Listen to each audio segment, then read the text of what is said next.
Good evening and welcome to this meeting of the Pender County Board of Education. Quorum has been established, and at this time the meeting is now called to order. At this time we will have the adoption of the agenda. Would anyone like to make a motion to approve the agenda? I'll make a motion with one addition that I don't think needs to be voted on with this. If everybody agrees, there's 4 items that I'd like to talk about in closed session. And I think we're all aware of what they are at this point. So if anyone is okay with that, I will make the motion to approve the agenda. Okay, we have a motion. Do we have a second? I'll second. Okay, all in favor, please say aye. Aye. And the agenda is now approved.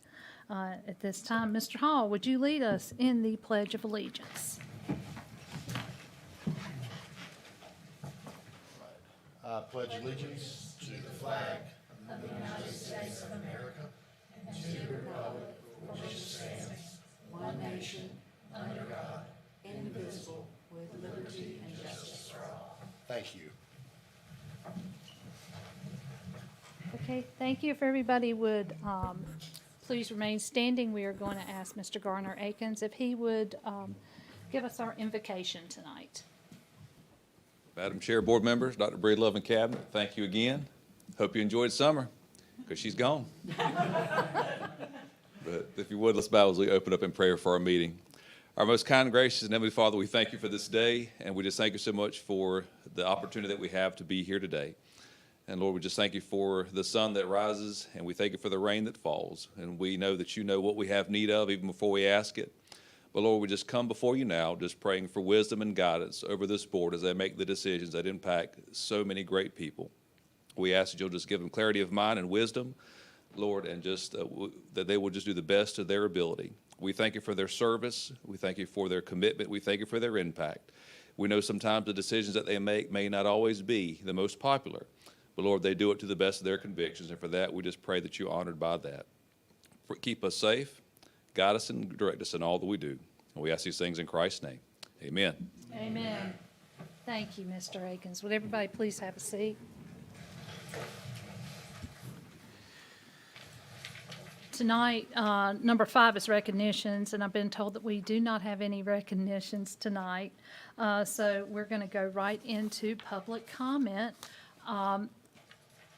Would someone like to read the public comment statement? I don't seem to have it.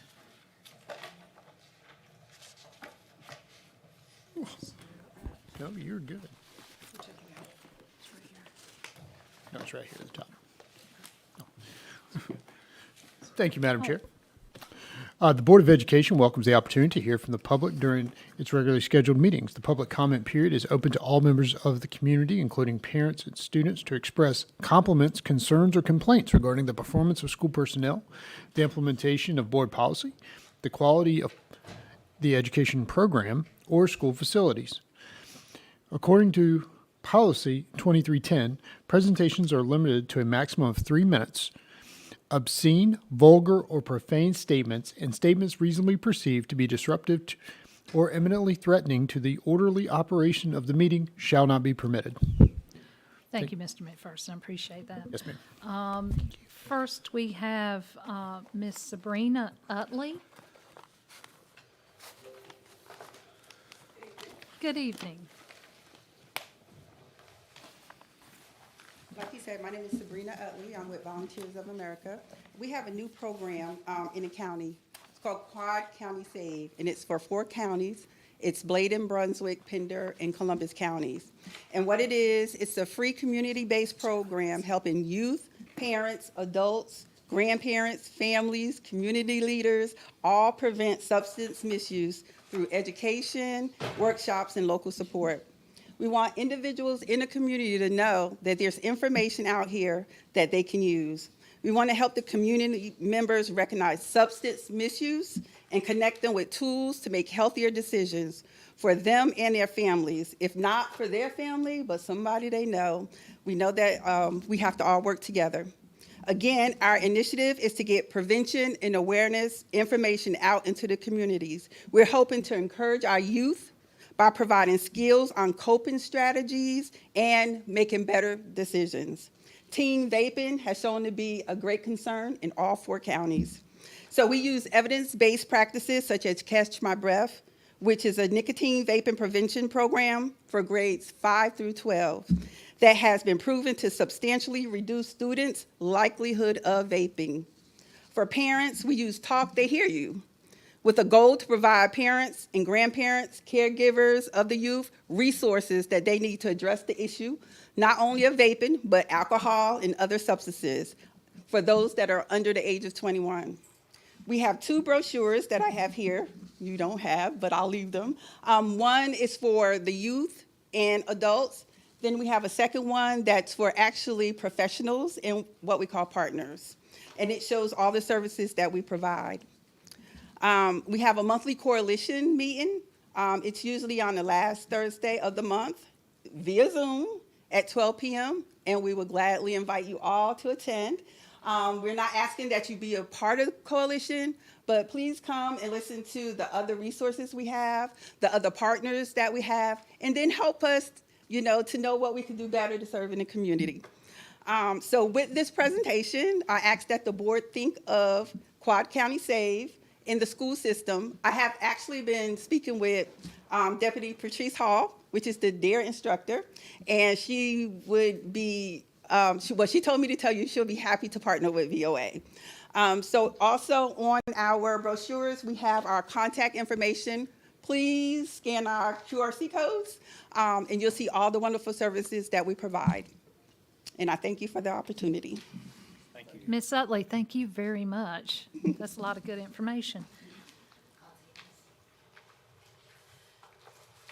Okay, second on our list is Mr. James Hansley. Would you pass that down, please?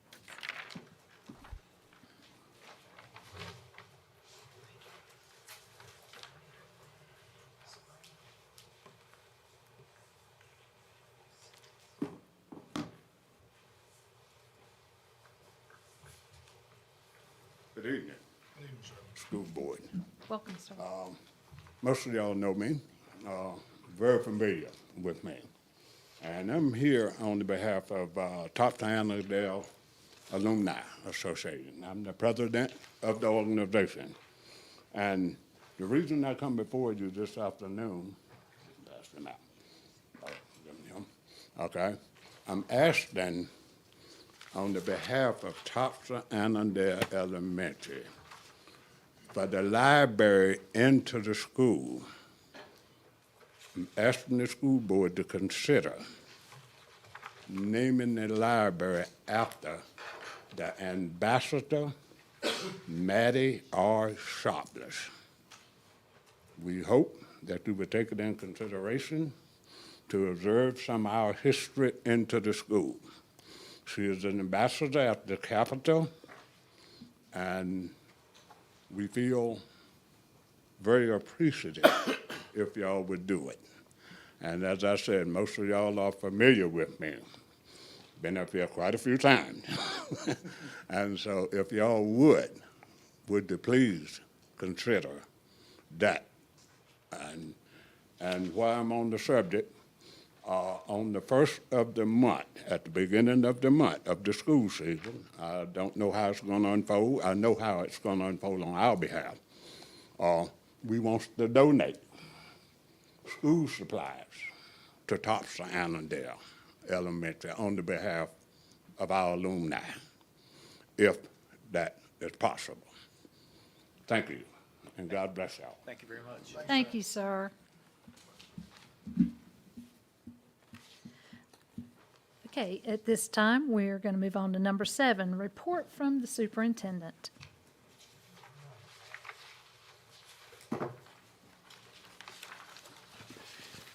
Well, good evening, board members.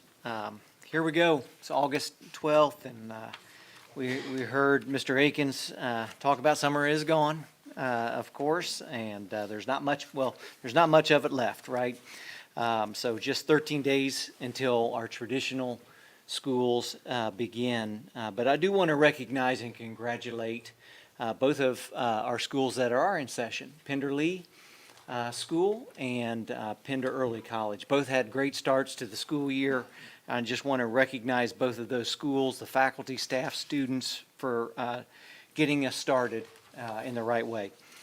In addition, as has been in the news, we have a new bell schedule for schools on the Highway 17, South Topsail Elementary, Topsail Annandale, Topsail Middle, Topsail High, North Topsail Elementary, Surf City Elementary, and Surf City Middle. And I want to recognize Mr. Overton, our Transportation Department, and staff for their wonderful work this summer. It has not been easy. It's a lot of work when you redo a schedule, and it's just been a huge effort. I want to recognize them for their work all summer. I also want to give a shout out to our bus drivers, full-time, part-time, teacher assistants, and substitute drivers for their commitment and support to Pender County Schools as we enter into the new school year. I just want to say thank you to them. For all of those who are on a traditional calendar, we began our optional work days this week. So we have teachers back today. Many of us went over and greeted our new teachers as they are in training this week. For our parents and students of our traditional schools, the first day of school is Monday, August the 25th. As with any of the school year that we've had, please be patient with us during the first week or two as the roads are crowded and routines have not been established yet. Our schools will show leeway as well to our families, getting students to and from school, just as we always do. And we have asked our sheriff's office and municipality police departments to also help and serve us, and they will be out and about at our schools. So to all of our community, you will see that police presence in and around our schools as we start the school year. Parents and students, please check our schools website, your school's website and social media pages for up-to-date information concerning the beginning of the year at your schools. These all have been updated. I know that Mr. Frank Bonner put an update on our website, Pender County School website, today, and so all of those have been updated with all back-to-school news and events, which is nice. So we're ready to roll. As a quick note, we have run a few stories already about this, but I just want to make sure that the word is out. Our middle school open houses will be on Wednesday, August 20th from 4 to 6, and then elementary and high school is the following night on Thursday, August 21st from 4 to 6. One sort of last highlight is about summer feeding. You've been reading about it all summer long. It was just a fantastic group of individuals from Aramark, Pender County School staff, volunteers that came together to support our community. Do you realize that so far, and we have tomorrow left, that we have handed out 55,650 meals this summer, every Wednesday. That's a lot of meals. And just grateful for all of the team that came together to do that. All of Pender County Schools that volunteered, those individuals. And with summer camps, we're looking at 64,000 plus meals this summer. So we do a lot more than just provide a free, appropriate public education in Pender County Schools. We go above and beyond. That's our motto, and we should, because we have the means to be able to do it. We have the people to be able to do it, and I'm just thankful that we lead the way in service to others when it comes to that. So a shout out to everyone that helped volunteer and support. Just quickly, upcoming events as we move on. Aramark has their 20th year celebration with us this year, and we have that coming up at Heidi Trask High School at 3 p.m. on August the 14th. Tuesday, August 19th, Pender County Schools Convocation. That's when we bring all faculty, staff in and around Pender County Schools over to Heidi Trask High School, and we have a day of professional development there, and it's just kick off the school year there. We also have our Spark Lab, which is over at Heidi Trask on August the 20th at 1 p.m., just a ribbon cutting event. We won that grant to start that Spark Lab. What is a Spark Lab? Well, the North Carolina Spark Lab is an innovative learning center tech education hub created in public schools to explore and prepare for modern careers in high schools. It offers flexible, engaging pathways, real-world experiences, professional networking, and state-supported curriculum.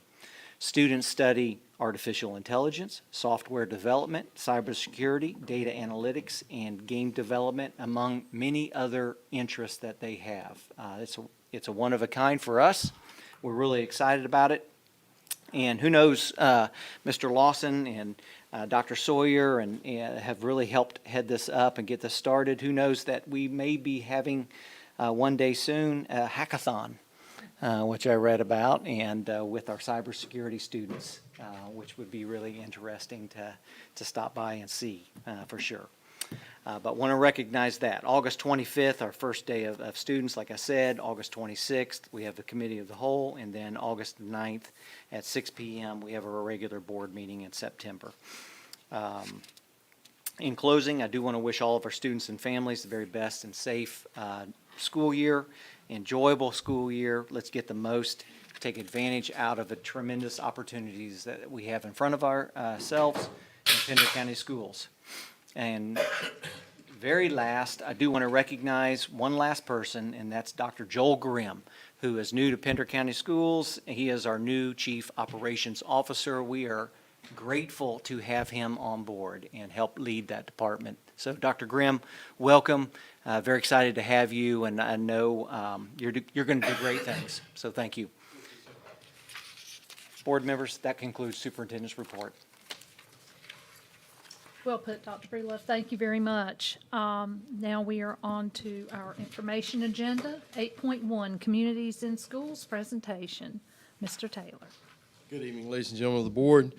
First presentation this evening is our Communities in Schools Partnership, completely grant-funded opportunity that's been here in Pender County for many years. The whole Cape Fear region is very well known for the Communities in Schools Partnership. And at this time, I would like to introduce Ms. Sally Fields, our Program Director for Pender County Schools, to come up and provide the information for you based on this past year's data and a look into the future.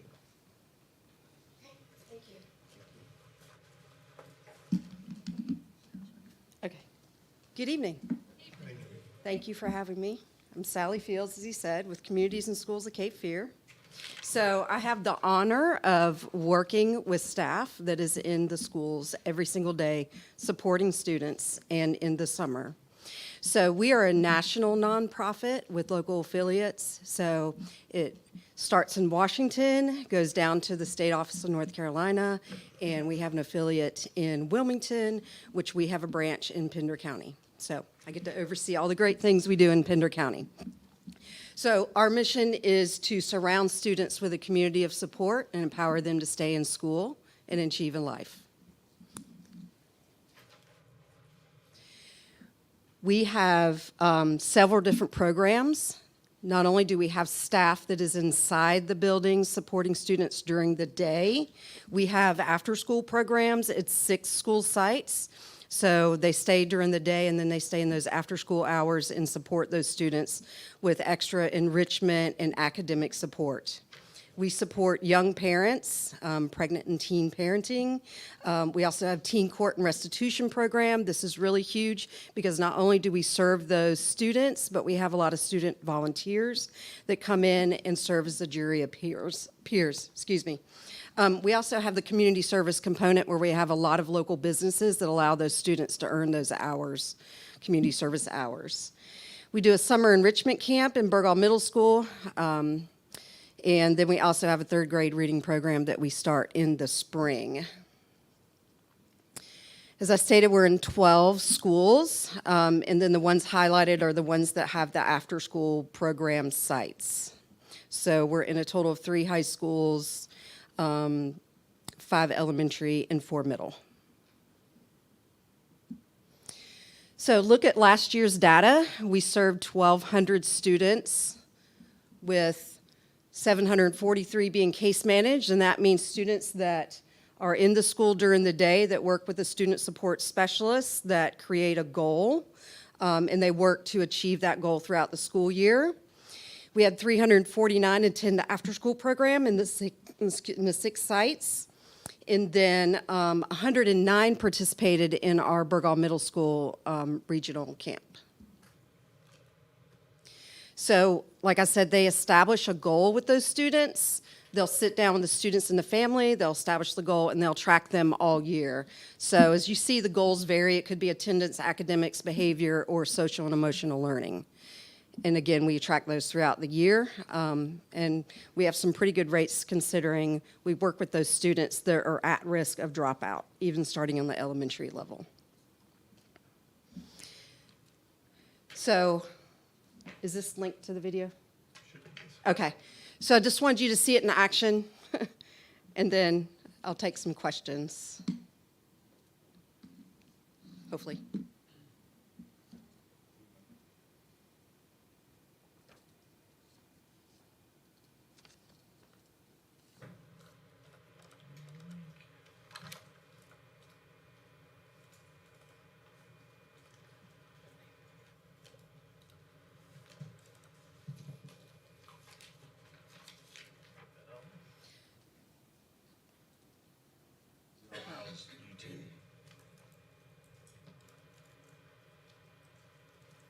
Do you have any questions?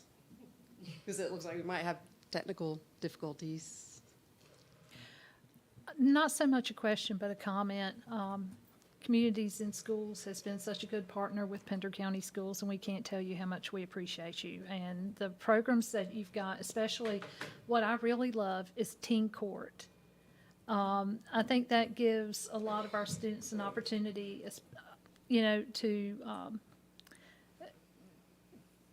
to be a peer and to also kind of, if someone is straying off of the path, it's a good way to pull them back onto the path and have peers do it. Mm-hmm. So and everything else, like I said, your middle school enrichment camp, everything that you guys do is so successful, and we are appreciative.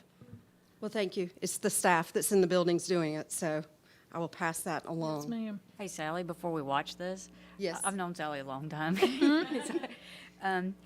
As a substitute teacher at Pender High School, I just want to let the board know, the CIS staff at Pender High School compliment everything that the school does. Everything the staff does, the discipline, down to just attendance, everything. And as a substitute teacher, I will tell you, I was very thankful for those folks, because they came in and helped me sometimes when they know the children more than, Right. personally, because they get to know them personally. If I was having an issue, they knew exactly what was going on, and I appreciated that as a substitute, so. Yeah. Thank you. Yeah. Thank you. Yeah. Absolutely, and I would say on my end, the feedback that I get from our principals is the flexibility of CIS to really jump in and do just that, whatever is needed at that time, just because roles change and needs change from year to year or week to week, and CIS has jumped in and said, how can we help, and really listen to our school leadership, and just have done what we've asked them to do. So thank you all so much. Thank you. Thank you. Are we good? Community in Schools is a multi-tool for me as a principal. They don't have just one specific niche technique or structure that they can operate from. They assist us with various elements of supporting the school, and they bring an element to our school that there is no other possible way we would be able to meet all the needs of kids without them on our team.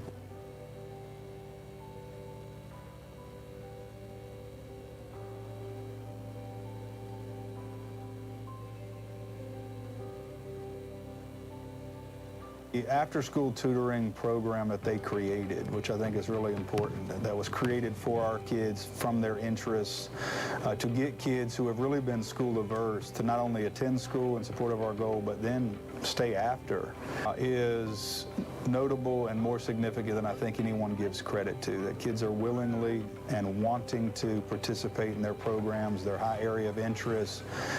They're developed with their feedback in mind and their interests in mind has really blown me away about what the power of true community partnership can look like. The past couple of years, like getting through high school, I have relied a lot on CIS to just make it through the day. I have been in CIS since just about as long as I could be in CIS. I started in 3rd grade. I did robotics starting in 4th grade with the FLL, which is First Lego League, and then I moved up to FTC, which is First Tech Challenge. And then in high school, I won 2nd place at the robotics competition with our big robots. I love robotics so much. It has given me the opportunity to travel to places I wouldn't have gone, be in settings I wouldn't have been in. I have been helping Burgall Middle School with their robotics team. Like, I remember being in middle school and seeing all my high school mentors and just thinking, oh my God, they're so cool. And then getting to be that person that helps people and is like, oh my God, Grace is coming today. I love that.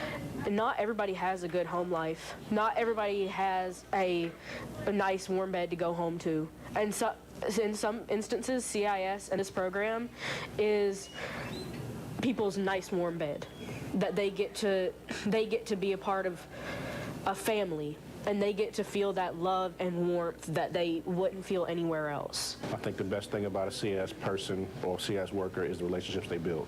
CS is definitely an integral part of Heidi Trask High School and Pender County Schools, for sure. Some of the enrichment activities are amazing. Anything from bringing animals out to working with your hands. There might be some music stuff going on, might be some artwork, things happening, but there's a huge academic portion of that really helps our school grow. So I'm going to be graduating this year.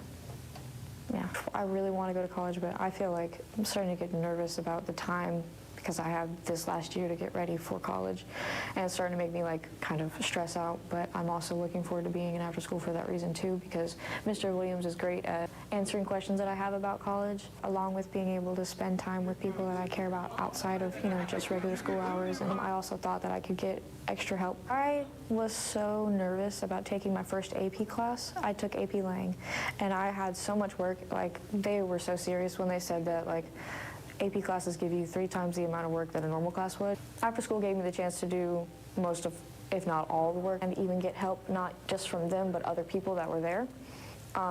So it made it a lot easier, and I passed with a technical A in that class, so I was super happy. I would rather be there than be at home after school. I have 2 younger siblings. I'm the oldest, and I don't have a room, so they have their room, and then my parents have their room. After school is kind of like my space, so I can do what I need to do. Really good mentors for kids, really good bridge builders for staff and parents. I think any good school needs to have something like that. Give me a hug, that was awesome. No longer are schools just a house of teaching and learning. We are the full complement of support for students who are developing through life's process and their families. Community in schools gives us additional tools. It gives us additional bodies who can work in a more dynamic way to help solve some of the problems. And that is a treat for those of us who have this partnership. And it's something I would wish for any school across our country, quite honestly, because it is that dynamic and impactful.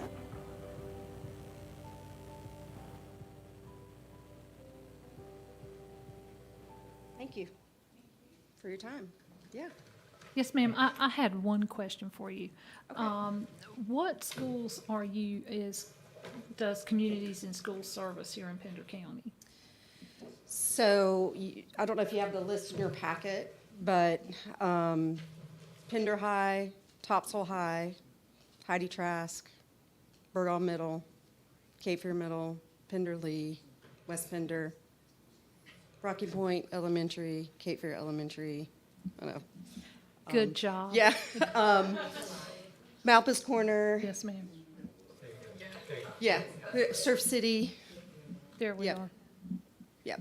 There they are. You guys service a very broad cross-section of Broad, the county. right. And again, just let me say, we're so appreciative for everything you do. And as you heard from our principals, they're very appreciative also.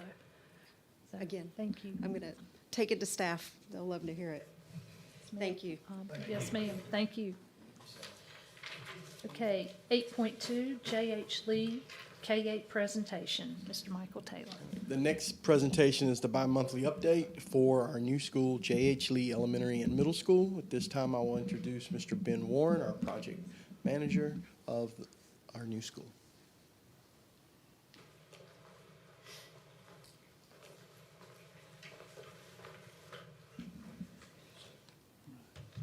Good evening, Board. Thank you for the opportunity to provide an update. I think it's been more than a couple months, so got a lot to update you all on. That's a tough act to follow, by the way. We may have to revisit. I don't know how much motivation I'm going to be able to provide. Maybe we can talk about that after. Similar layout to what I've done previously, so I'll go over the status as a whole. We'll get into the permits, which are getting to be a pretty short list, thankfully. We'll touch on the budget and then go into Q&A, but I want to encourage you all, if there's anything of interest, or by all means, jump in and interrupt me, and we'll talk about whatever you like. So I've kind of tried to reduce some of the aerials, but I did kind of start off, where's my find my pointer here? Where's the laser pointer? Is that over here? Yeah. There we go. So here's Highway 210, right? So this is before we started. And this is just after we finished clearing the entire site. So that is August 22nd, so almost exactly a year ago. Hard to believe how fast time flies. This is in January of this year. So this is just after we finished the preloading of the building pad. So this is where the building sits, right? If you remember, we brought in about 300,000 yards of dirt to simulate the load how much the building's going to weigh sitting where it sits, right? To force the soil down deep to settle.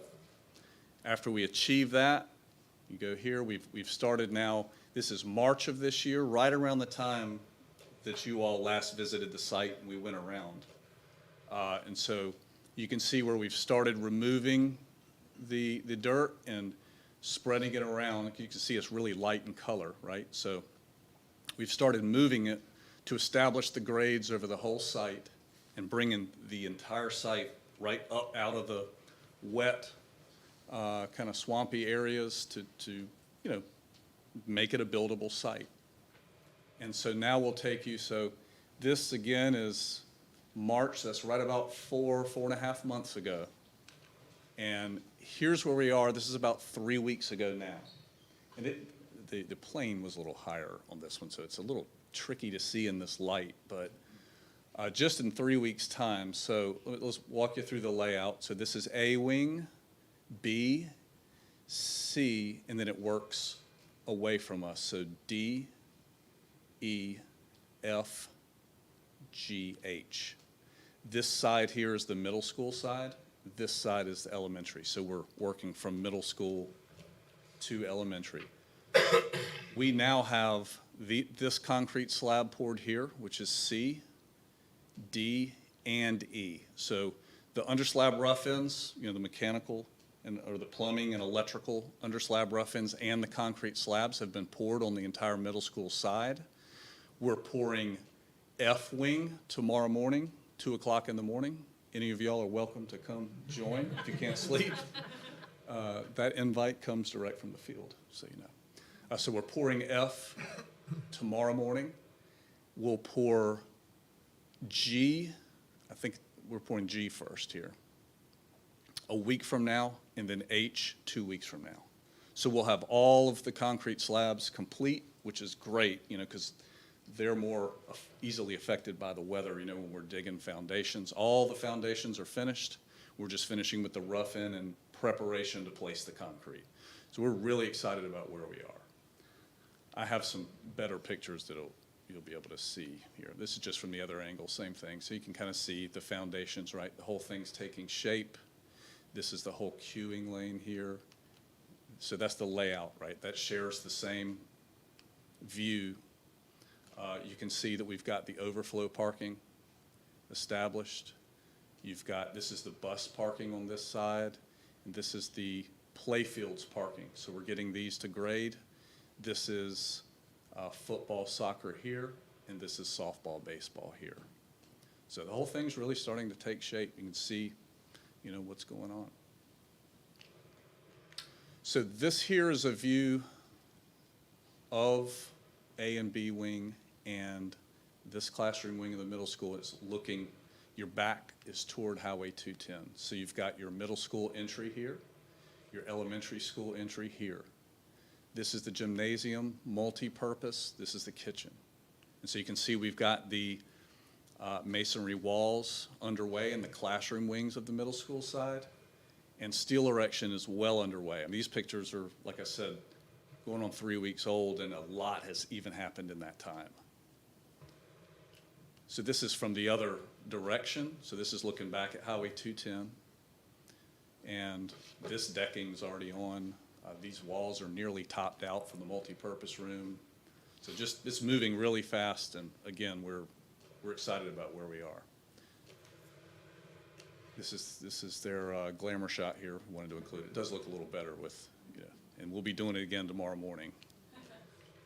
We've got our sample panel here, so we're demonstrating some of the systems, right? We do pre-installation for all the major systems. This is for the outside of the building, so we've framed it up. We have sheathing. We've got our spray foam insulation. You see our ties here for whether it's brick veneer, precast. This we're actually waiting on metal wall panel to come in, and we'll have windows, and we've got our special inspections agency, and they're looking at the methods that we're going to be using, because we have full envelope commissioning on the building. So we'll be spray testing windows.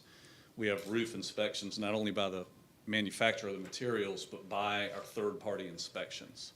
And so, it's kind of establishing, how we're going to go about these things. Wanted to kind of paint a picture of all the slab pours. I believe by the time we finish, we'll have 18 different pours. And this shows the sequence that we went about. We really wanted to start in the center of the building, right? In the aerial, it showed that's where the first dirt started coming off the pad, because this is where really the central mechanical rooms are. It's where our loading, not loading dock, but kind of service yard is here. So we have our chillers, our transformer, really in our kitchen, really heavy in underground utilities.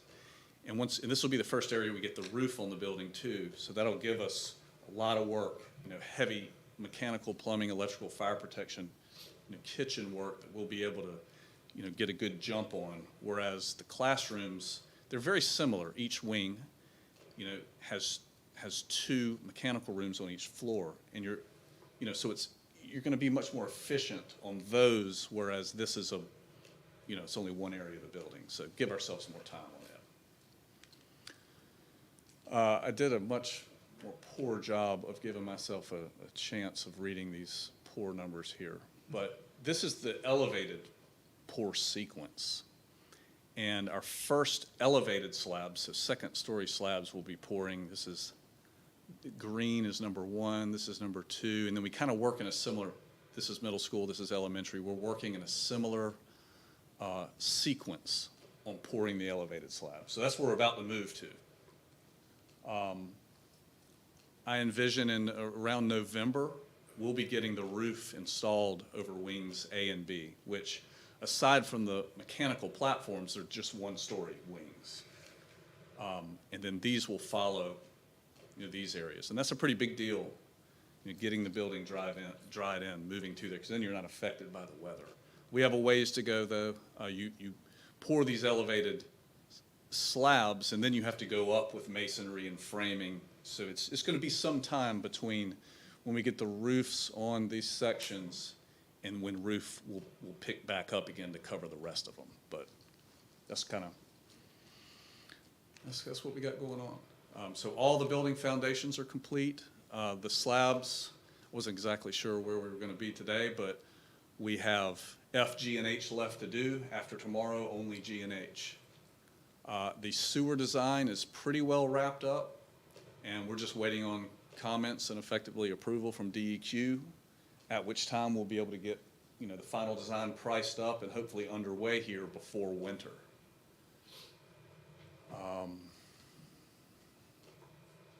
DOT is looking at the completed roadway design, and I think Mr. Taylor, you heard something from them. I got an email from you today. So I think we were forecasting September to actually, hear back formally from DOT and be able to move forward with, getting that section of work going. So in the short rows for those permits, for sure. Added this, we've worked 88,000 hours out there to date.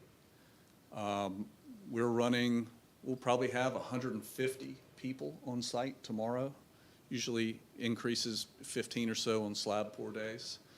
But we're averaging over 1,000 hours a day. And we're expecting that to go up, with just how much area, new subs coming on board. So we've got a lot of steam here.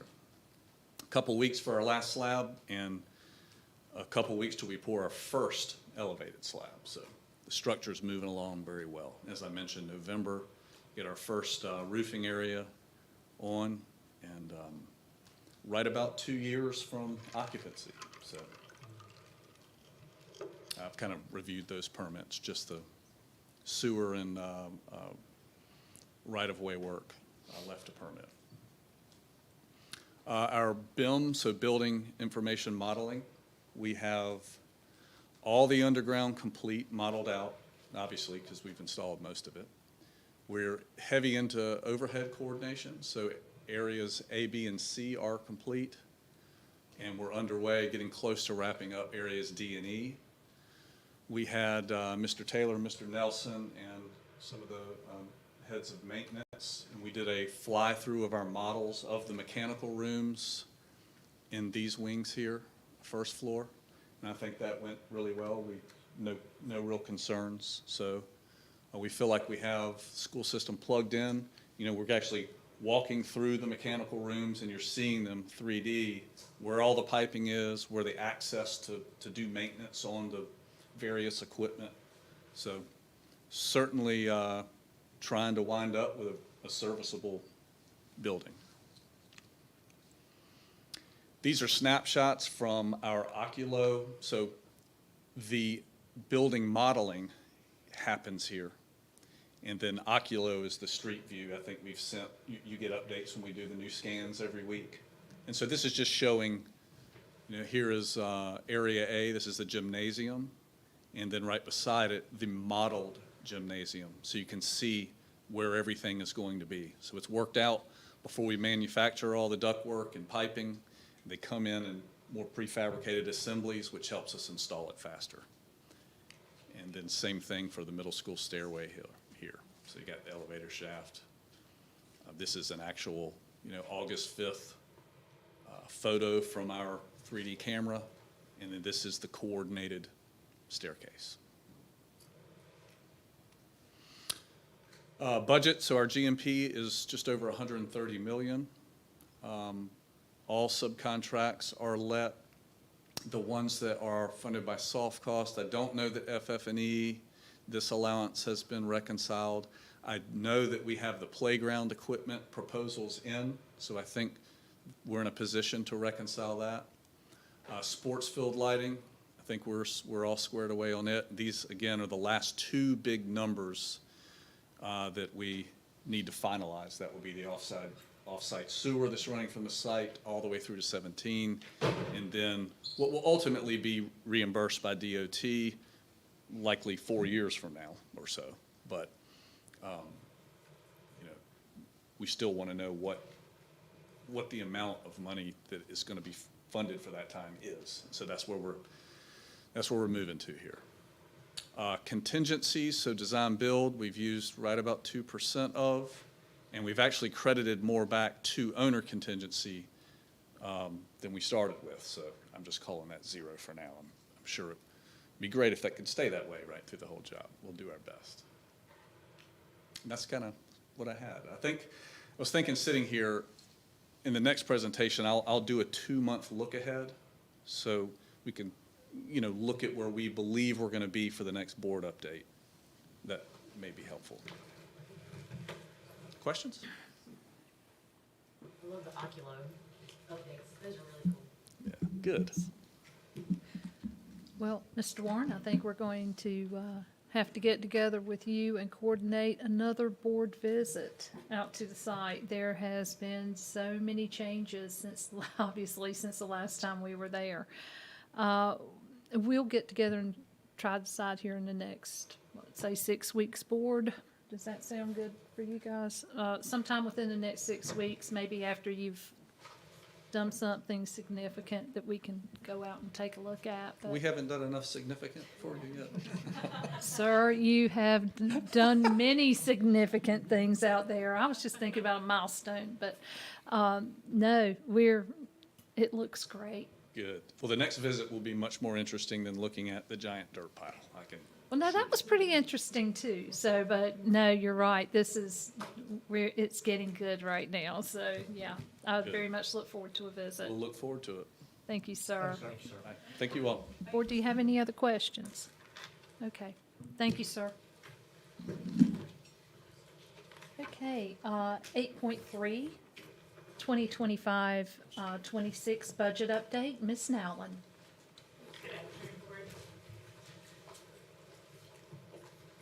In your packet is kind of a brief overview of where we are in the state of our budget. We hope to have a formal budget presented in the September board meeting. Can you pull that up on the? Yes, please. You all know that we do have our local and capital outlay appropriation from the county. We, of course, did not get what we asked for, but we did get more than we got last year. So that is, that's all right.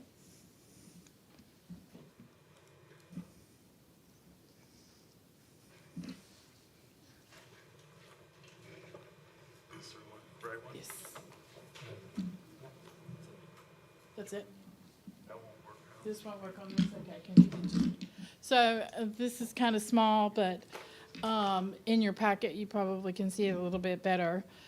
We received $923,000 more than we received last year in local appropriation. We received $1.17 million in capital.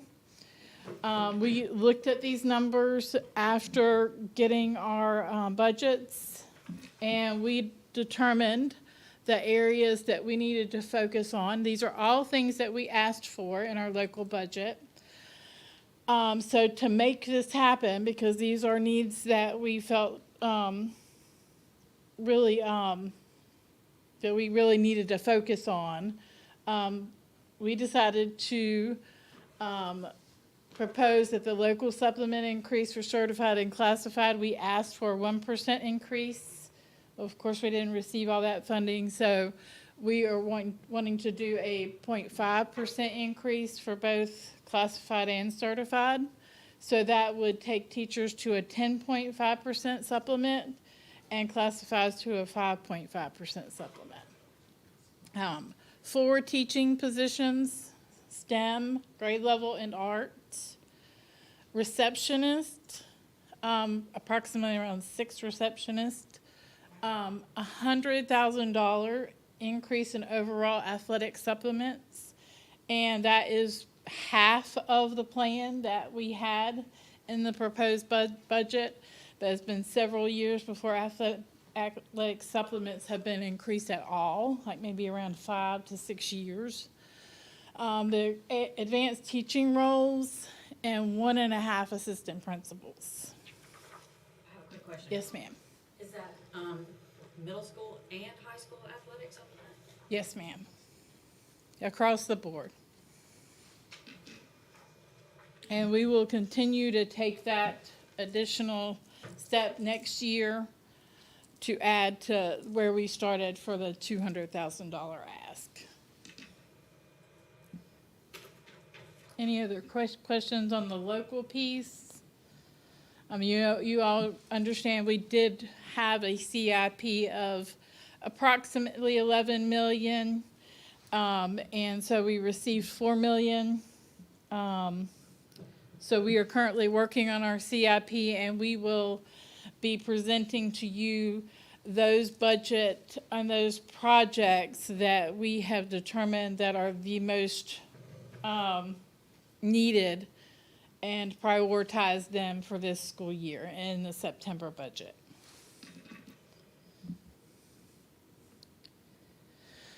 I would like to say that we had a state budget, but if any of y'all have been around, you hear the news, we do not have a state budget. I'm not even sure that they're very promised on even getting one halfway through the year. This is probably going to be one of those years from what I'm hearing. We did just recently receive the step increase for certified staff for state. That just came through. We are in the process of updating payroll for that. And so if you want to know what that means, so every year, a certified staff member, teacher, has a scale with their years of experience.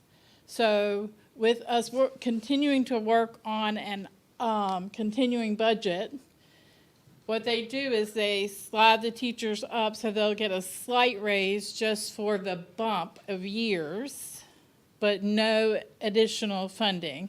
It's the same pay table from last year. So trust me, that's been a tough sell for a lot of different teachers, a lot of state employees, because they're used to at least having these things addressed fairly early. So in that, we're on a continuing budget, so they cannot provide any more additional dollars for us than they provided last year. So growth for ADM will not happen until we get a budget passed. Even like our statutory requirements for hospitalization or FICA increases, not FICA increases, but retirement increases, none of that will happen. So we are sitting at base level projections from prior year for this current year, which means we're starting out with less money. Any questions on that? We did receive a reprieve with our federal budgets. They did allow those to be sent back to us, the ones that they took back. But we all know we're hesitantly holding our breath, knowing that, looking to the future and knowing what next year looks like. If those were targets this year, we are planning for them to be targets next year, and it actually happened. I will tell you that we have done the work already, planning for those things to happen, trying to find budget homes, sustainable budget homes for our current employees that are federally funded. We are in a better place than most of our surrounding districts, that we have a little bit of leeway there because we have carryover funding, and we've been very strategic with employees. But I do want to tell the board and tell our constituents and the public that, and even our teachers and our staff, classrooms are the last place we are going to cut or make any cuts from. Personnel is important. We need every single person that we have, and then some. So you have my word that we will do the work that we need to do in our zero-based budgeting, that we will, the classroom will be the last place that is touched and affected by any cuts. We are really working diligently now, trying to find, again, like places for these people, and so that we can continue making the changes that we need to for our students. Any questions? I have like a comment, I guess, and I'm new here, of course. On the CIP that Dr. Breedlove presented to the county commissioners, I sat in on it, kind of in the background. It was for like 11 million. Was there any explanation from the commissioners why we only got almost a third of that? Well, I believe, for the most part, the discussion is there's not but just so much money to go around. So, I mean, the county did undertake a lot of updates to their own budget this year and having to reclassify jobs and pay their people more so that they can keep good people. So I feel like we're moving towards a step in the right direction because we did get an additional $1 million. Yeah, and I appreciate that. I mean, yeah. Yes. I appreciate And, that, but- you know, having a plan, this is the first year that we've actually had a CIP in place. I really feel like when we take to them next year, our actual plan where we have things crossed out and things that we've accomplished and the big concerns, that I think we'll gain even more leverage and we'll continue to grow that ask in that budget. I think some of that comes with trust and a process of just building that. And then the other thing too is, if you remember, I think our approach is going to be, if we need something desperately, we're going to ask the county because that's what they told us to do. They gave us the additional dollars for the radios, the computers, and bus driver increases.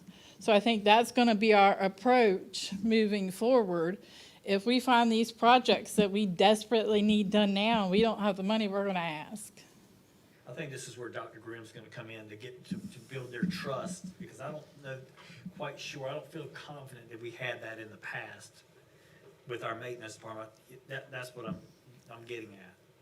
Yes, sir. Is that correct? I mean, That is absolutely, I mean, I feel from a finance officer perspective, since I've been here, that piece of information, a CIP, is the foundation to transparency and trust. It gives a roadmap of where we're going and what we need.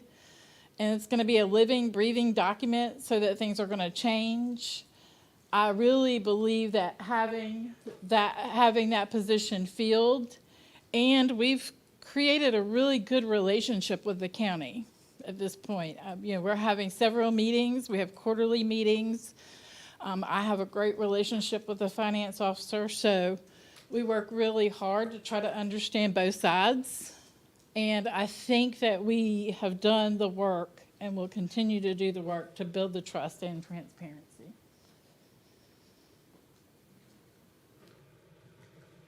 Ms. Nowlin, I know I say it often, and I say it right in front of you so you can hear it. We are blessed to have a chief financial officer that plays chess with our money and not checkers.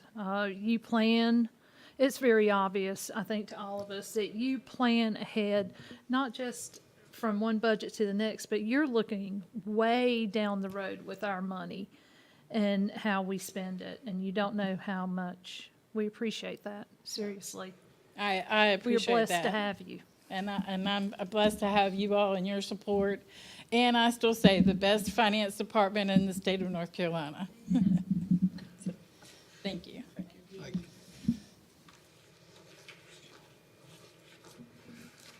Okay, we are at 8.4 EC Update, Summer 2025. Look at them fighting as to who's going to come to the podium. Good evening, Board. How's everybody doing? I wanted to start out with Special Olympics, and I want to invite our student, or district representative, I should say, Miss Bailey Graham, to talk a little bit about the training that she attended.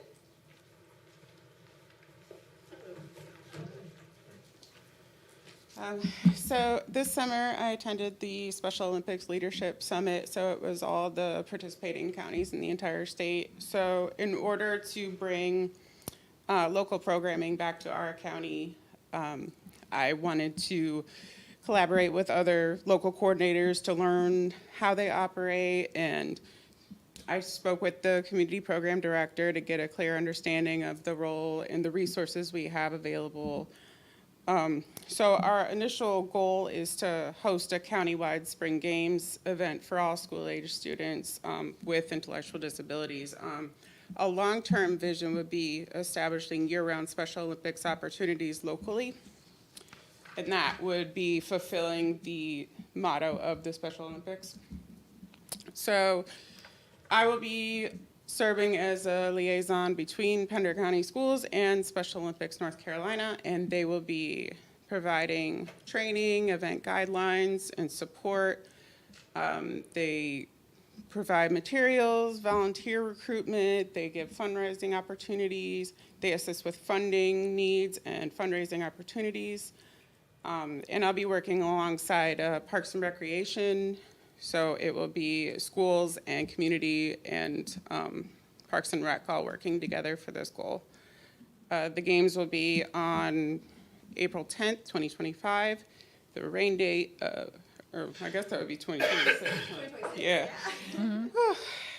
With the rain date of April 24th, and it's at Heidi Trask High School. Woo. And so our next step is to form a local planning committee with representatives from schools, Parks and Rec, and the community, and recruiting and assigning volunteers to get all this going.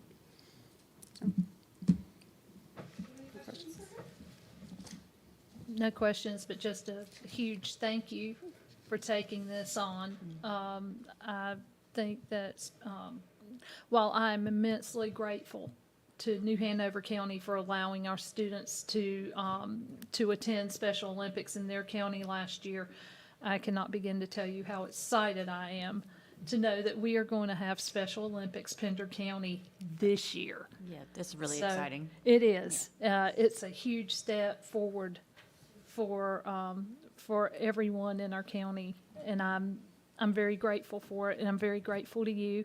Got a phone call from Mr. Zach White from Parks and Rec earlier,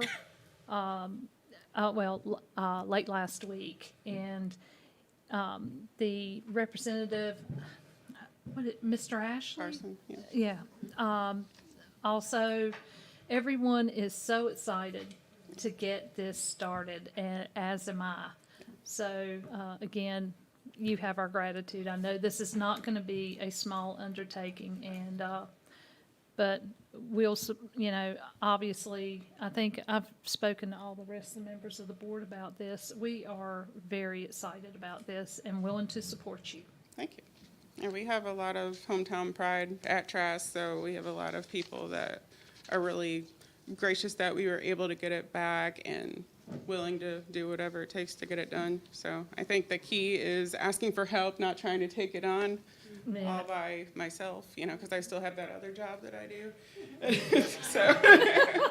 But I think, we'll manage it the best we can. I'm really excited to work alongside with Carson. We seem to complement each other. So, I think it'll be good. Well, this collaboration between Pender County Schools and Pender County Parks and Rec, I think, is going to render a fantastic program. So we're looking forward to it. Okay, thank you. Okay, thank you. Thank you. All right, I will give you some more updates. So today, I had the pleasure of training our Aramark cafeteria managers and gave them a kind of an overview of some of our most popular disabilities. I don't want to say popular, but frequent, I guess, disabilities in the district, and some strategies. They had some great questions on what happens in the cafeteria and how we can handle those situations. So it was really, really good. First time that's ever happened before, so I'm super excited. I did training last year at the end of the year with our sub company, and I'm going to continue that as well this year. So as we get new subs, we'll continue that training so they feel comfortable in supporting all students in the classroom. Tomorrow, we have our beginning teachers and our new to district training that we'll be doing with as far as from the EC scope. Convocation next week, the EC department has brought Teach in, and all sessions are already full, and we are focusing on our content teachers so that they have the tools to support students in in all classrooms. So we focused on that. I knew you'd be happy about that. You got UNC Teach. Yes, ma'am. So Well done. And Thursday, we have our EC boot camp at Pender High. Our focus is back to basics, so we are really going back to some of those core components of how to be a case manager, how to truly write effective IEPs, all the things that we assume people know, but it's been some time and we need to go back to that. So we're working on that in our training. Staffing.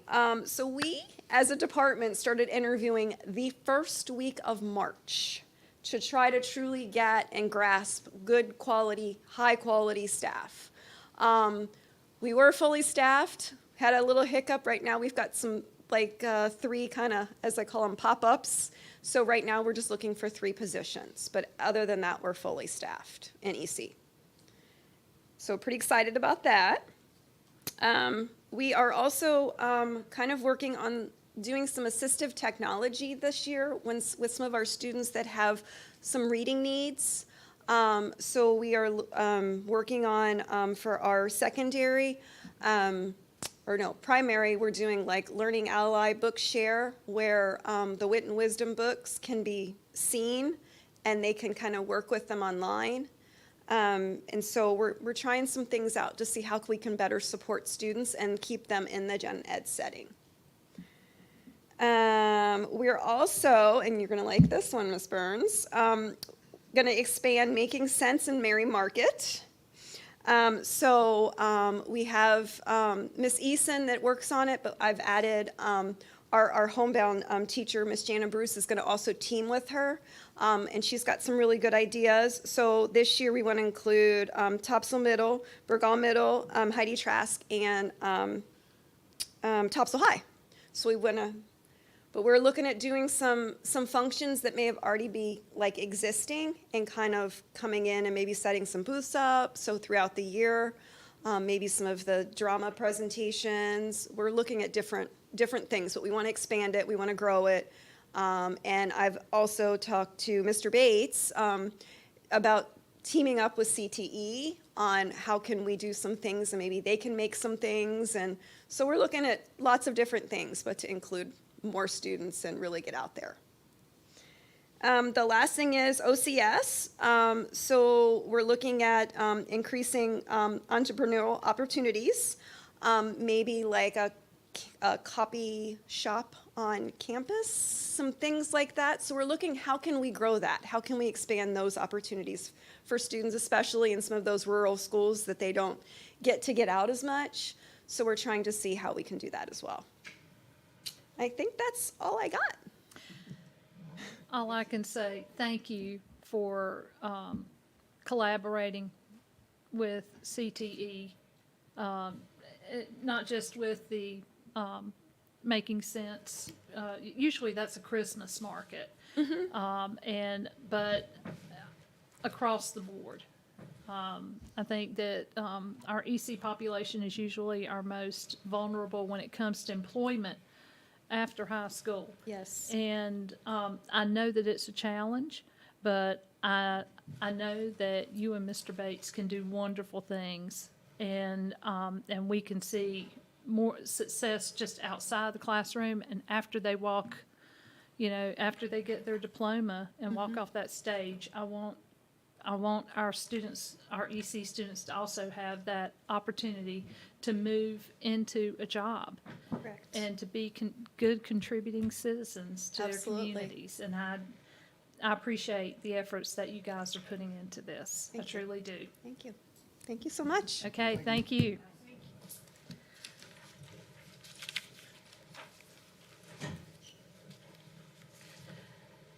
Okay, we are now moving on to our consent agenda. Board members, are there any agenda items on the consent agenda that you would like to pull off for discussion?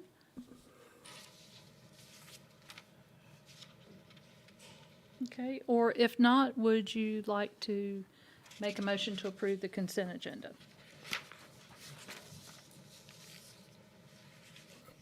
I will make that motion. Thank you, sir. We have a motion. Do we have a second?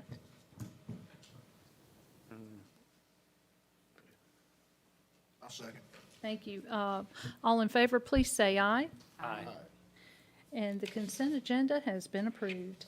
On to number 10, our action agenda, 10.1, agreements related to J.H. Lee wastewater utilities. Mr. Taylor. If you may remember on Mr. Warren's presentation, there was a line item for an allowance of up to $2 million for the off-site wastewater sewer mitigation. Part of that is utilizing the services of Plurus, which is the wastewater utility provider along the Highway 17 corridor, and Blake Farm Pond LLC, who is going to be the recipient and holder of some of that Plurus waste. The two agreements have been reviewed by Mr. McPherson with no changes, no further changes, and this evening I bring to you those two agreements for a total cost of $414,219, which would be paid from the $2 million line allowance in utilizing those bond funds. Any questions? Board members, are there any questions about this? I asked Mr. Warren to stay just in case you had some technical questions, but if you don't have any questions, Ms. Burns, upon approval, I would request that those be signed with Ms. Gardner when you have a chance. I'll sign it immediately once approved. Yes, ma'am. Okay, board, do we have a motion to approve this? Motion to approve. Thank you. Second? I'll second. Okay, thank you. All in favor, please say aye. Aye. And 10.1 is approved. Thank you very much, sir. Thank you. Next, 10.2, radio tower lease agreement for bus radio repeater. Yes, ma'am. We have identified a tower in the St. Helena area that we would like to lease a portion of that tower space to enhance the radio communication across the district. Obviously, Pender Lee's, for example, is in session. They can talk in their local area, but if Pender Lee actually wanted to talk to Surf City, we would be limited in that without this radio repeater or tower repeater. Mr. McPherson has reviewed the attached document, version 5. With no further changes, we would submit this to the tower lease agreement and move from there. However, we are still waiting on exhibits A and B, but at this time, we would recommend approval pending Mr. McPherson's review and approval for those two exhibits. These are the most important components because it is the terms and conditions of which the agreement will be founded. Is that correct, Mr. McPherson? That's right. The bulk of the lease agreement is present. What you have in Exhibit A and B is the drawing of the physical box that's going to be on the site. There's going to be a diagram of the box, and then what's going to be inside box being the diagram for the wiring to come in. So it's technical, but frankly speaking, we don't sign things without exhibits because that's really important. But as far as the bulk of this lease, it's been reviewed. I've made revisions. I'd say we're 95% of the way there, just waiting. But with the importance, as Mr. Taylor's made clear, that we need to have the repeaters in place as soon as practical. So that's why the recommendation for approval pending my review. So. Very good. Board, do we have any questions? Would anyone like to entertain a motion?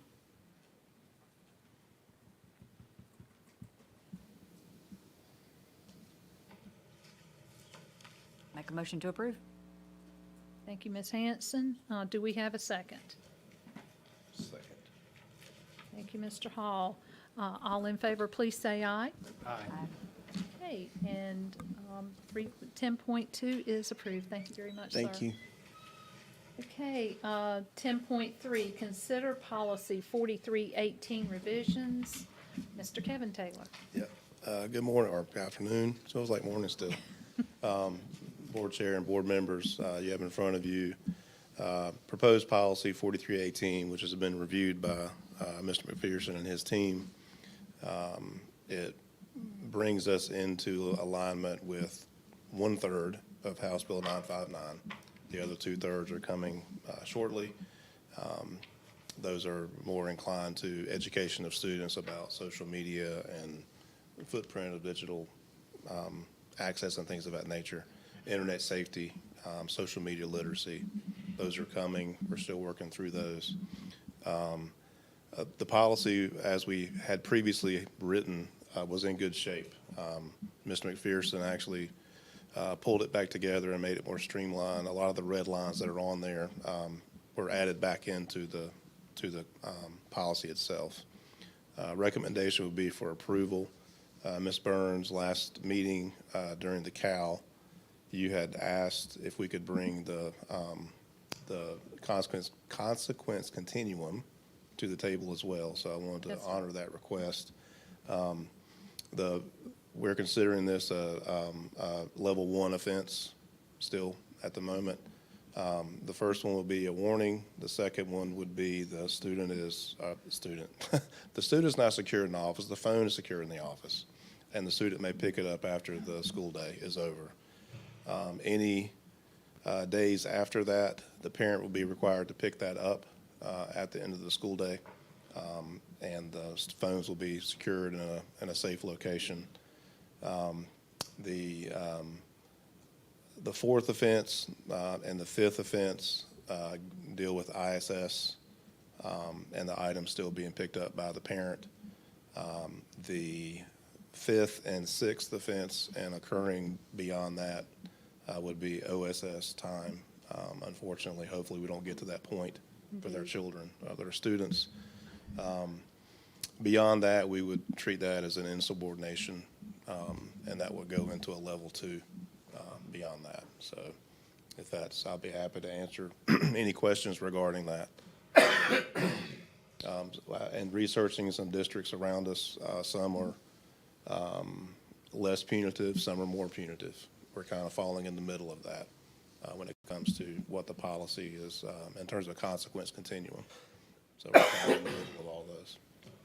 Board, I would also bring to your attention the appropriate consequences have some mitigating and other factors listed there. We're in the policy already. This is not news. These are the sorts of things that I think you should always take into account. Reproducing the images for tests, illicit text messages, illicit photographs, all that sort of things can complicate matters, not just simply violating this policy. Yeah. That will, it's not just the phone, it's the phone plus. Right. Does that make sense? Yes. Yes. Okay, great. And that, those instances that Mr. McPherson are discussing are not level 1, they are level 2 and 3 offenses.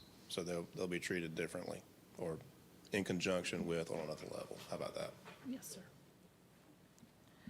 No, thank you for bringing back Yes, the ma'am. consequence.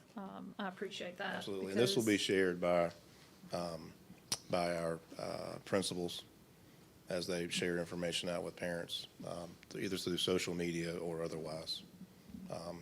Open houses, things of that nature. Very good. Yes, ma'am. Our recommendation would be for approval as this is second read. Very good. Board, do we have any questions or comments about this policy? Okay. Would anyone like to make a motion? Make a motion. Thank you, Mr. Spivey. We have a motion. Do we have a second? I second. Thank you, Mr. Reeves. All in favor, please say aye. Aye. And 10.3 has been approved. 10.4, CTEC MOU. Yes, ma'am.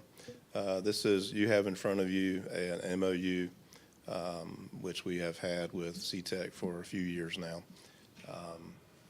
The MOU limits the number of students to 23 students out of Pender County Schools total, and we monitor that pretty closely. I'd be happy to take on any questions that you may have regarding that. Just so everybody, the public knows, our constituents know that the MOU was between Pender County Schools and New Hanover County Schools.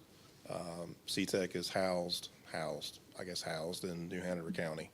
And it was a partnership developed before most everybody's time in this room currently. And it's been in existence for a while. Is there a cost to it? Do we pay them or anything like that? No, there's no money changing hands in that. The only thing I would add is that, for 23 students, that's an ADM amount that comes out of our potential ADM allotment.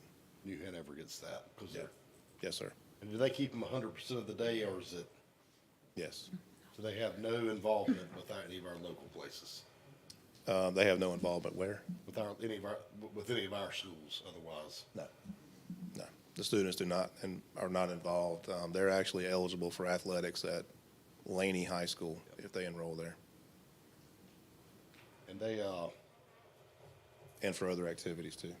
how do they get selected? They apply to CTEC, They apply to CTEC, yes, sir. and New Hanover does we don't have any part of it. That's correct. Okay. One question, how long is this MOU good for? Is it 1 year? 1 year. Okay, I thought so. I will verify that real quick, but I think it's 1 year.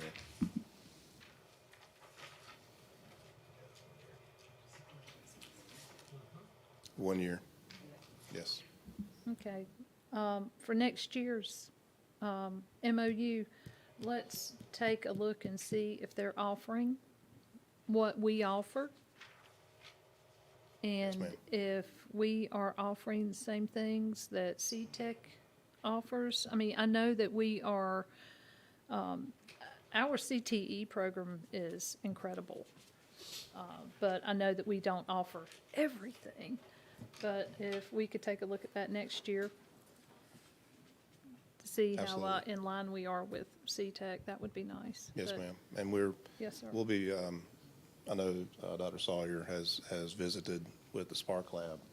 So we have, I know the principal pretty well at Yes, sir. CTEC. So we'll begin to work with that to kind Okay. of compare what we have compared to what they have, Very good.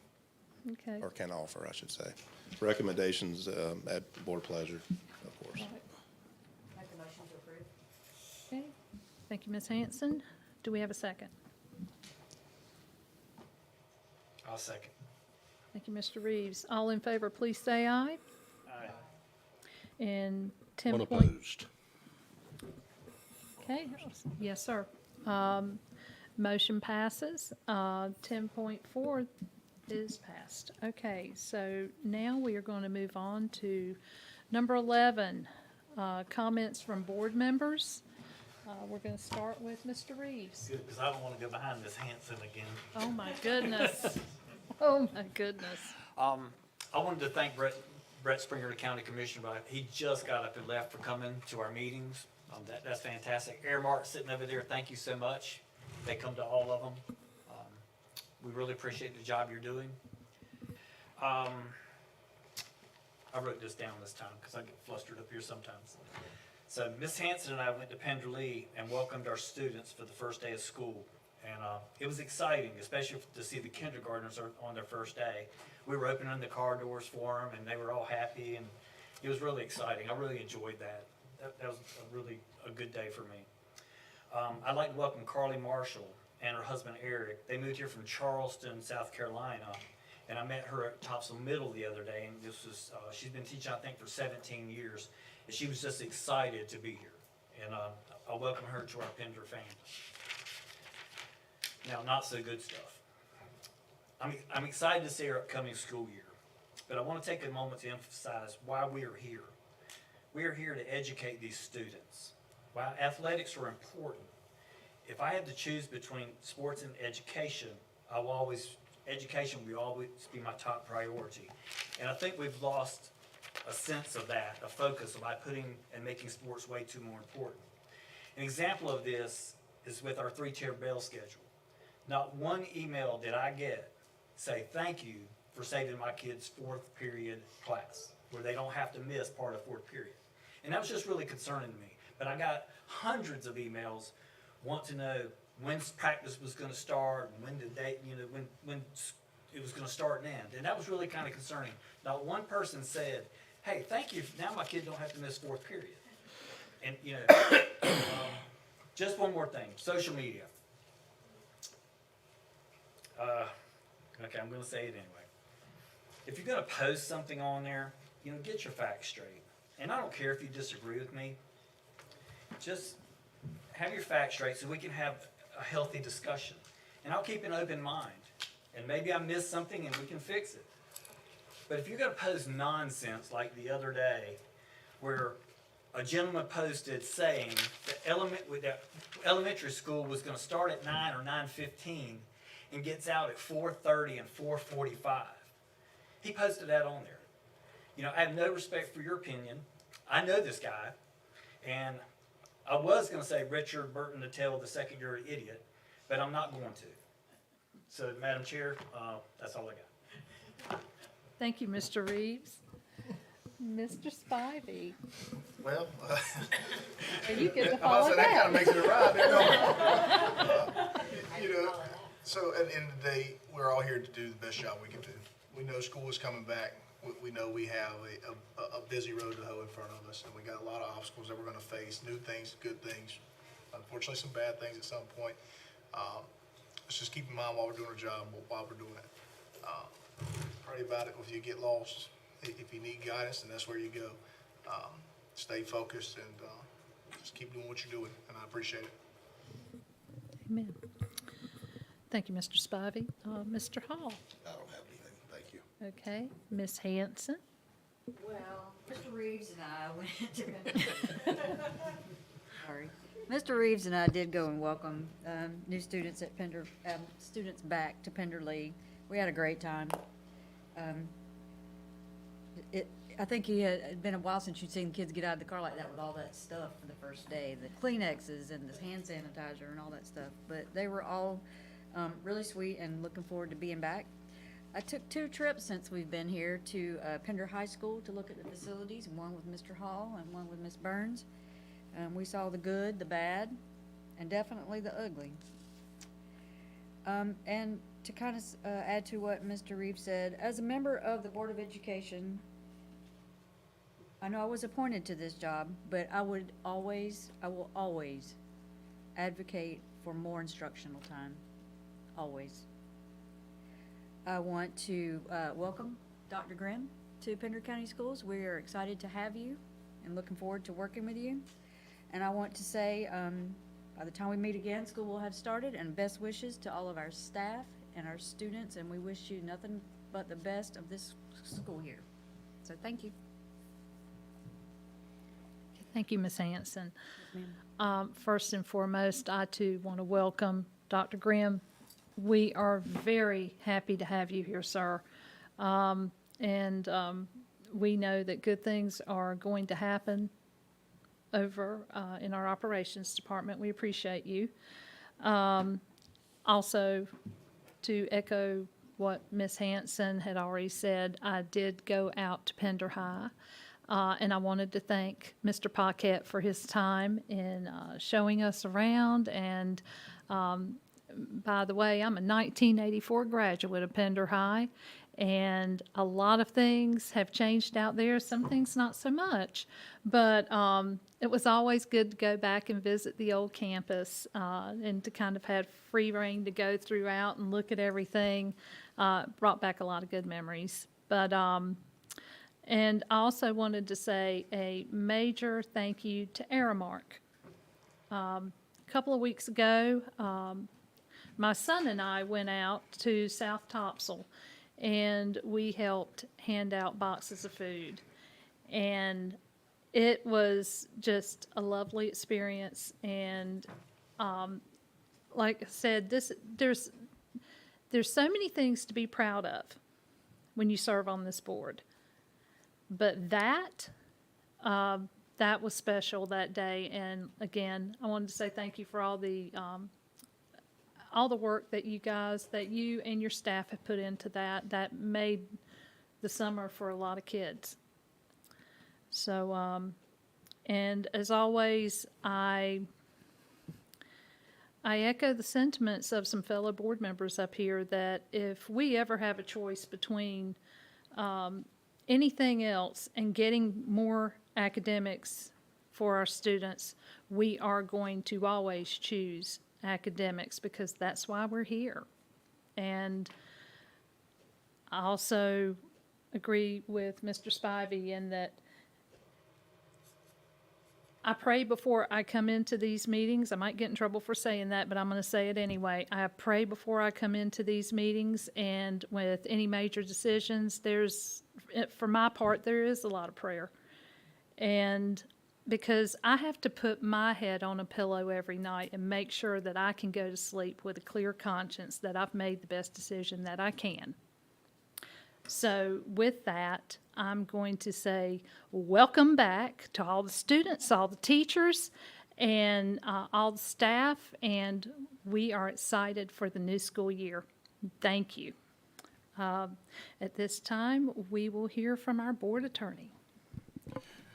Good evening, Board. And with the start of the new school year comes a lot of new session laws. The General Assembly got very busy in the month of July and the first part of August.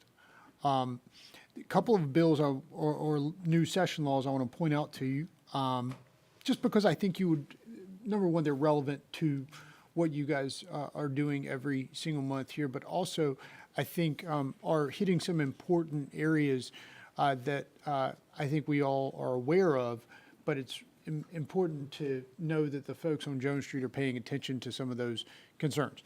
The first is House Bill 959, Session Law 2025-38. This is the session law that has the requirement for the wireless communication devices, which you passed one of the three parts that Mr. Taylor referenced earlier. There's a portion of this bill that is going to require social media literacy instruction in schools. And I will tell you, man, we're years behind on this, but thank goodness we're going to do something. And I'll tell you, the legislators who took on this particular element, I believe, are putting their hearts and minds and shoulders in the right place and making this part of the standard course of study for health, with a focus on the negative effects of social media on mental health, including addiction, distribution of misinformation, methods of manipulating behavior using social media, including algorithms, the permanency of information shared online, and how to maintain personal security. I think, over the past 5 to 10 years, we've had a bringing back of personal responsibility into the standard course of study with personal finance. This, I think, is a new area about personal security, information security, and I will tell you, as a 13-year-old or even younger, I probably wouldn't have been thinking about putting my personal information online and the effects it could have on my future. I think the sooner we step in and are educating kids about the potential consequences of their actions, I think the better off we are. So I wanted to mention that one, and then I was going to mention one other bill that is of importance, and it is House Bill 805, Preventing Sexual Exploitation of Women and Minors. It includes a section that allows students to opt out of classroom content for religious reasons, which is something we're going to be working through and working with. And then it requires schools to maintain an online catalog for all library books. I will go ahead and tell you right now, Mr. Craig already does that for you. It's through Follett. It is a great system. There's also prohibits opposite-sex students from sharing sleeping quarters during any school-related activities. That also sort of makes sense. I think it's aimed at a particular instances compliance with certain laws, federal court decisions, but I think there's an attempt. But those are the two I wanted to point out to you. Otherwise, the mini budget, it is what it is. Ms. Nowlin has already sort of blown that powder for me. The thing I'll say is I hope that by October we're talking about a full budget. I know there's work on it, but here's to hoping. Otherwise, Madam Chair, that's the end of my comments for the evening. Thank you, sir. I had one question for you about the excuse me, the social media training. Yes, ma'am. Since that is in legislation, can parents opt out of that? I think they certainly could. There would have to be an opt out. It would not be an opt in.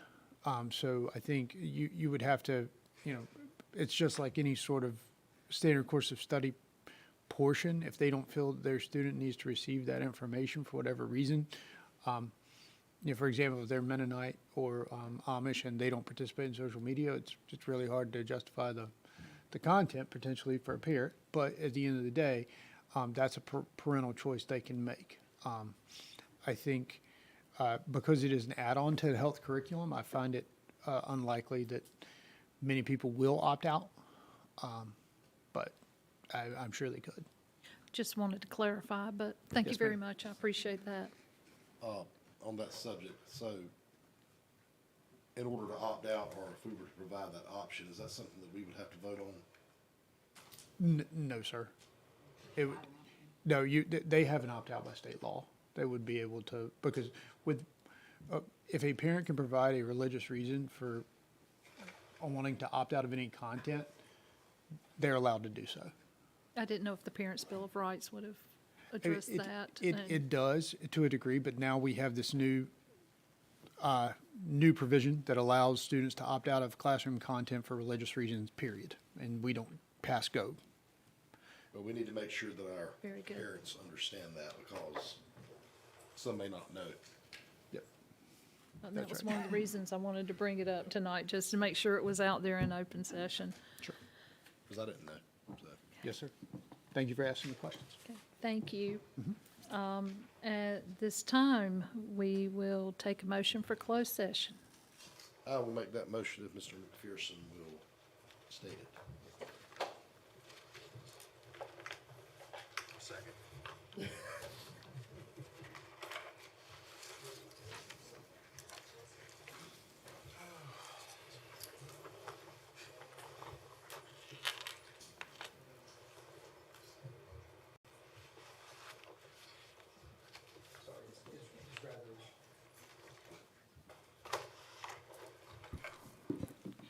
I move that the board enter into closed session, subject to the advice from the attorney pursuant to North Carolina General Statute 143-318.11A1 and A6 to prevent the disclosure of confidential personnel information and to consider matters related to personnel matters. I also enter into closed session, subject to the advice of our attorney. That's the motion. Okay, I will make that motion. we've had a motion and a second. All in favor, please say aye. Aye. Thank you, everyone. We are now in closed session.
And hello, everybody. We are back at this time. Do I have a motion to come out of closed session?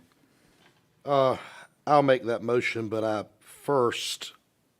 we also need to amend the agenda, if everyone is agreeable, to talk about the future board meeting schedule. So I will make a motion that we come out of closed session. Thank you, sir. We have a motion to come out of closed session. Do we have a second? A second. Okay, all in favor, please say aye. Aye. Thank you. We are out of closed session and back in open session. At this time, do we have a motion to amend the agenda, a motion to approve the HR report? I'll make a motion to approve the HR report. Thank you. Do we have a second? Second. We have a second. Thank you. All in favor, please say aye. Aye. Aye. And the personnel report is approved. Also, I would like to make a motion that we add, I'm not sure what the item number would be. 14.2, to deal with our meeting schedule, not the dates, but the time of the meeting. And so I guess that'd be a proper name, would just be, well, board meeting schedule or board meeting time.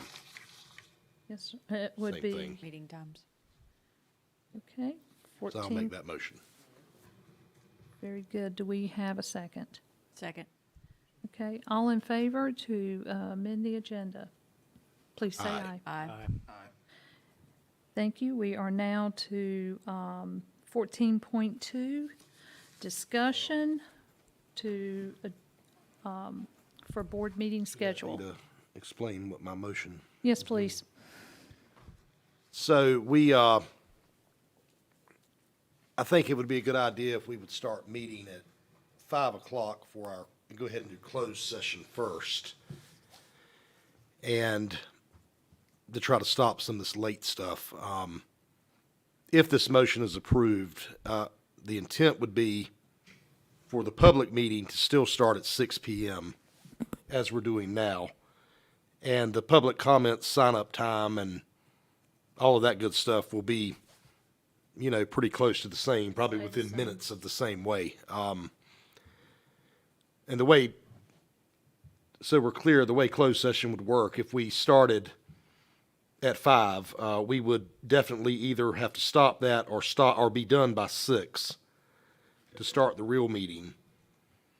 And then if we have closed session business that we have to take up after the normal part of the meeting, then so be it. But I just want to make sure the public understands that we will have to open the meeting at 5 p.m.